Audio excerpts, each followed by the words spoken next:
አብሰራ ገብርኤል ለማርያም ወይ ቤላ ትወልድ ይወልድን። አብሰራ ገብርኤል ለማርያም ወይ ቤላ ትወልድ ይወልድን። ሚካኤል መልአክ በክነፍ ጾራ መንጦላዕተ ደመና ሰወራ ንጽሕት በድንግልና አልባቲ ሙስና ተወልደ ወልድ እምኔሃ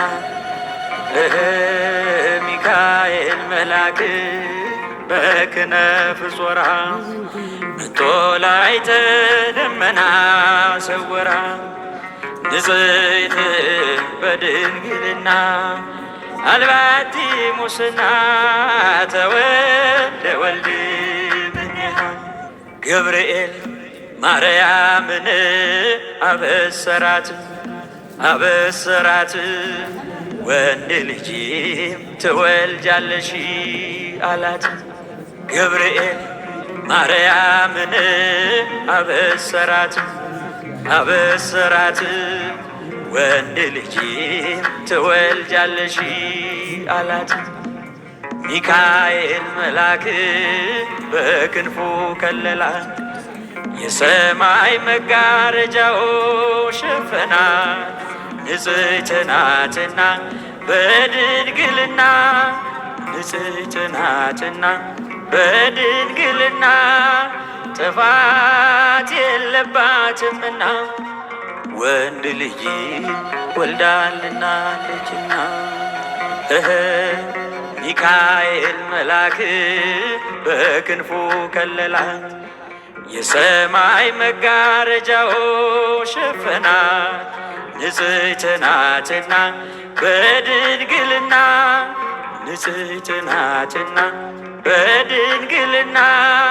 ጥፋት የለባትምና ወንድ ልጅ ወልዳልናለችና።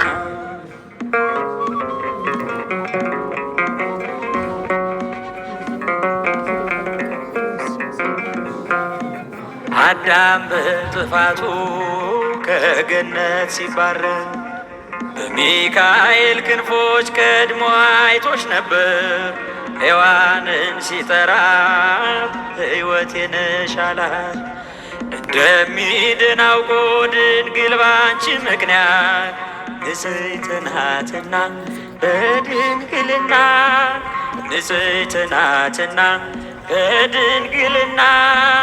ጥፋት የለባትምና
አስተምሮ ያለበት ይህ ስዕል መቀመጥ የጀመረው ከ50 ዓመት ወደዚህ ነው።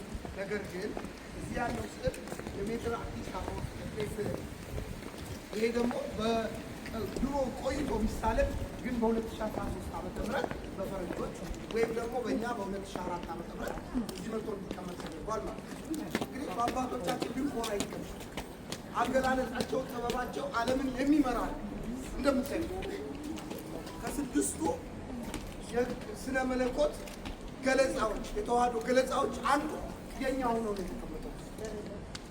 ልንኮራ ይገባናል። መኩራት ብቻ ሳይሆን ደግሞ ልንጠቀምበት ይገባል። በራሳችን የማናፍር ትውልድ ልንሆን ይገባል።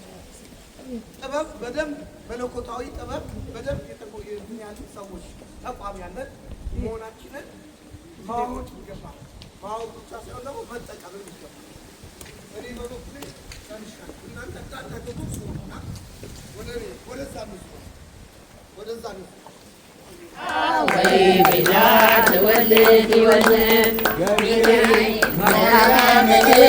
አበስራት አበስራት ወንድ ልጅም ትወልጃለሽ አላት ድንግል ማርያምን አበስራት አበስራት ወንድ ልጅም ትወልጃለሽ አላት ሚካኤል መልአክ በክንፈ ሰላም የሰማይ መላእክት ንጽሕት ናትና በድንግልና ንጽሕት ናትና በድንግልና ጥፋት የለባትምና ወንድ ልጅም ወልዳልናለችና ማርያምን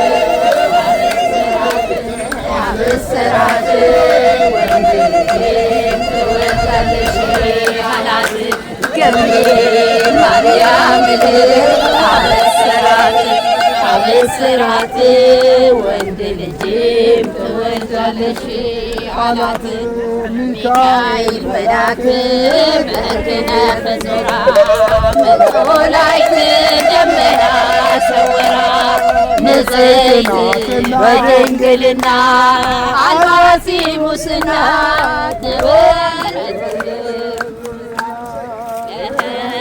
ሚካኤል መልአክ በክንፈ ዞራ አስደሳች መልአክ ገብርኤል አስደሳች መልአክ ገብርኤል ነው አለው አስደሳች መልአክ ትርጓሜው ሰውና አምላክ ትርጓሜው ሰውና አምላክ ትርጓሜው ሰውና አምላክ ትርጓሜው ሰውና አምላክ ገብርኤል ነው አሉ አስደሳች መልአክ ገብርኤል ነው አሉ አስደሳች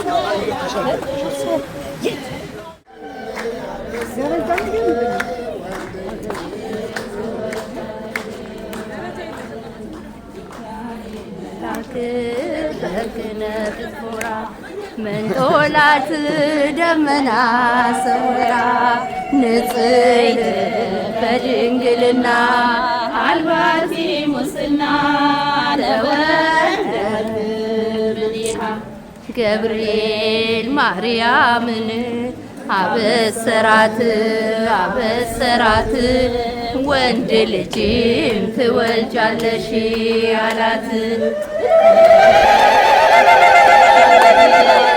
አበሰራት አበሰራት ወንድ ልጅም ትወልጃለሽ አላት ሚካኤል መልአክ በክንፉ ከለላት የሰማይ መጋረጃዎች ሸለላት ንጽሕት በድንግልና አልባቲ ሙስና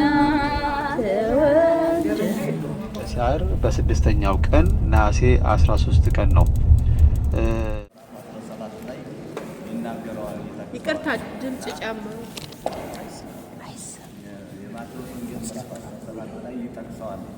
ነገር ግን በዚህ ቦታ ላይ ያው እንግዲህ የሶስቱ ሐዋርያቶችን ይዞ የወጣበት ነው።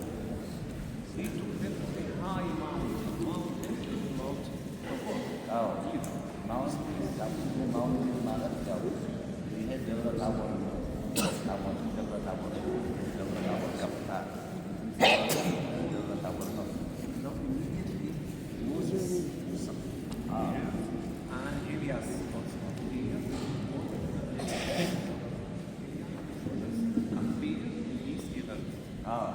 እንግዲህ ምንድነው ጌታ ኢየሱስ ክርስቶስ በዚህ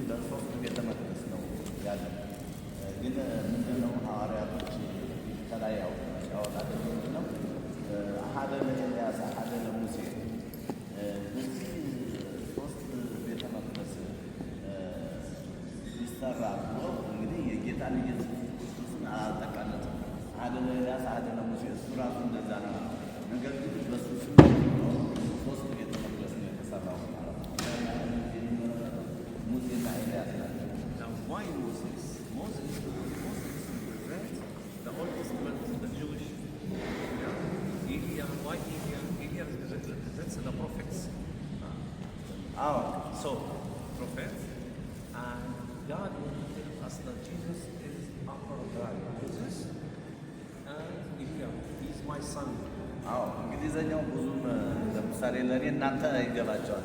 እኔ እንግሊዘኛው ብዙም አይደለሁም እና በብሪት ነው እኔ አሁን እንትን እያልኩ እሱ ግን በእንግሊዘኛ ነው የሚናገረው። እና ግን ምንድነው እኔ የዚህን የታሪኩን ነው ምንድነው እንግዲህ ኤልያስ እና ሙሴ ያው ኤልያስ ሙሴ ባለ ሕግ ነው። ኤልያስ ደግሞ ያው የገዳማዊ ባለ እንትን ነው እና ስለዚህ ሙሴና ኤልያስን ያው ልዩነት አላቸው ማለት ነው። ያው ባንድ So our friend, the architect Antonio Berlucci, built this church. You remember yesterday the second house was built by Antonio Berlucci, the same architect. He was priest and architect at the same time. Okay. ያው እንግሊዘኛ የምትችሉ ግን ያው እየሰማችሁ ነው አይደል? እኔ እንግሊዘኛው ብዙ አይደለሁም። እኔ አሁን እሱ በእንግሊዘኛ ነው የሚናገር ያለ። እኔ ግን የራሴን አሁን ለምሳሌ የራሴን እንትን ነው የተናገርኩት። ግን ድሮ ይሄ እንትን የተገለጸበት ብርሃነ መለኮትን የገለጸበት ቦታ በቃ ባጠቃላይ እና እዚህ ቦታ ብርሃነ መለኮትን የገለጸበት አደለ ኤልያስ ብሎ ቤተክርስቲያን የሰራበት በሱም እንትን ብሎ ከዛ በኋላ ግን ለምሳሌ ሶስት ሐዋርያቶችን ብቻ ነው ይዞ የወጣው። ማናነው? ጴጥሮስም እንትና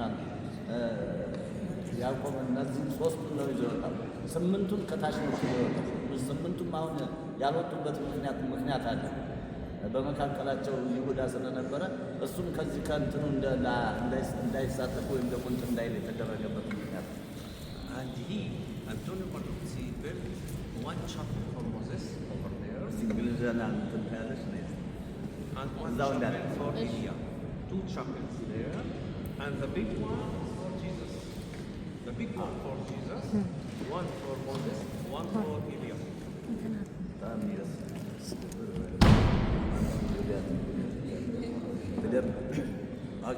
አንቶኒዮ ባሉቺ የሚባል ፌመስ አርክቴክት የኪነ ህንፃ ባለሙያ እና እንደገና ደግሞ ቄስ ነው። እሱ ነው ይሄን የገነባው። ከትናንት ወዲያ የሚያየነውን እሱ ነው የገነባው። እሱ ሲሰራ ለሙሴ በዛኛው ሳይድ ሰርቷል፣ በዚህኛው ሳይድ ደግሞ ለኤልያስ ሰርቷል። ዋናው ለጂሰስ ለኢየሱስ ክርስቶስ ብሎ ደግሞ ትልቁ That's why, because he was priest, so he built the church as a priest from the Bible. Because in the Bible it was mentioned that Peter asked Jesus, I will build for you 3 tents, 1, 2, 3. Okay, so he built this church, 2 chapels, small and 1 big. አንቶኒዮ ባሉቺ ፕሪስት ትቀጥላለህ። ፕሪስት ስለነበር ማለት ቄስ ስለነበረ የመጽሐፍ ቅዱስንም ታሪክ ያውቅ ስለነበረ ጌታችን ኢየሱስ ክርስቶስ በሚገለጥ ጊዜ አንዱን ለአንተ አንዱን ለኤልያስ ብሎ ቅዱስ ጴጥሮስ ያለውን ቃል ለማክበር ብሎ ነው አንቶኒዮ ባሉቺ ሕጉን ስለሚያውቅ በዛ በኩል ለሙሴ በዚህኛው በኩል ለኤልያስ ደግሞ ዋናውን ደግሞ ለኢየሱስ ክርስቶስ ለጂሰስ በዚህ በኩል የሰራው ሕጉን ስለሚያውቅ ቄስ ስለሆነ ነው። የኪነ ህንፃ ባለሙያ ብቻ ስላልሆነ ነው።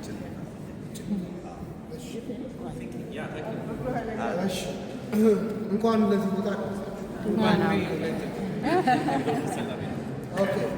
እንኳን አደረሳችሁ። አሁን ያቆምንበት ቦታ እንግዲህ ኤልያስና ሙሴ ከብሔረ ሕያዋን የመጡበት እነ ኤልያስ ከብሔረ ሕያዋን የመጡበት እነ ቅዱስ ጴጥሮስ ደግሞ ከዚህ ከምድር ጌታችንን በመንበሩ ሆኖ ብርሃነ መለኮቱን የገለጸበት ቦታ። እሺ እና ምንድን ነው ይህንን ጥሩ አድርገው የሚያስተምሩ መምህራችን መምህር ከሆነ ስለሆኑ እዛ ጋር አንድ ሸድ አለ። እኔን ትከተሉኝና እዛ እንገባ። እሺ፣ ሸዱ ውስጥ ያስተምሩናል።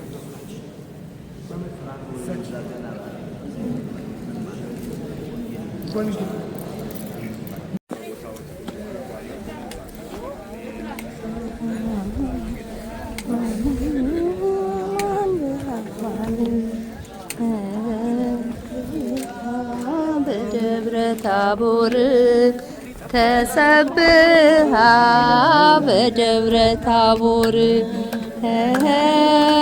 ተሰብሃ በደብረ ታቦር ተሰብሃ በደብረ ታቦር አማን በአማን አማን በአማን አማን በአማን አማን በአማን ተሰብሃ ተሰብህ በደብረ ታቦር ተገለጠ በደብረ ታቦር ተገለጠ በደብረ ታቦር አማን በአማን አማን በአማን አማን በአማን አማን በአማን ደብረ ታቦር ተሰብሃ በደብረ ታቦር ተሰብሃ በደብረ ታቦር ተሰብሃ በደብረ ታቦር እውነት በእውነት እውነት በእውነት እውነት በእውነት በደብረ ታቦር ተገለ